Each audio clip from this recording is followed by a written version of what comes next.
ஏற்றப்பட்டு தூக்கு கயிற்றில் தொங்க போகும் கடைசி கணத்திலும் கண் முன் நிறுத்தி பகத்சிங் பார்த்து பரவசப்பட்ட அற்புத விடியலை அழைத்து வந்தது எந்த நாளோ அந்த நாள் இது.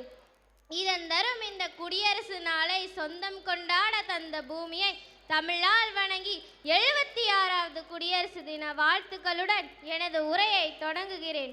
இன்று இந்தியாவின் 76வது குடியரசு தினத்தை கொண்டாட நாம் அனைவரும் இங்கு கூடியுள்ளோம். இந்திய அரசியலமைப்பு சட்டம் அமலுக்கு வந்த வரலாற்று தினத்தை நாம் குடியரசு தினமாக கொண்டாடி வருகிறோம். இந்திய ஜனநாயக நாடு என்பதிலிருந்து ஜனநாயக குடியரசு நாடு என்ற பெருமையை பெற்ற தினம் இது. இந்திய அரசியலமைப்பு சட்டம் நமக்கான நீதி, சமத்துவம், உரிமை ஆகியவற்றை வழங்குகிறது. நமக்கான உரிமைகளை ஒழுங்குபடுத்தி அதற்கு அங்கீகாரம் தருகிறது. இந்த தினத்தில் நாம் அனைவரும் இந்த உரிமைகளை நமக்கு மீட்டெடுத்து தந்த வீரர்களை நினைவு கூற வேண்டும்.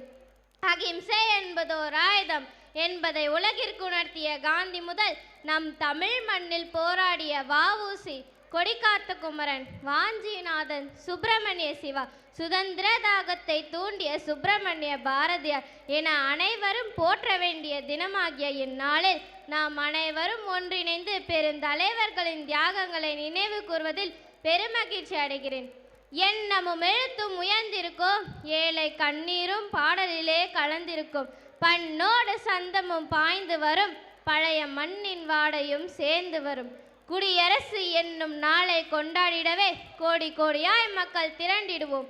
நம் இந்திய நாடு முழுவதும் மூவர்ண கொடியை ஏற்றி மகிழ்ந்திடுவோம்.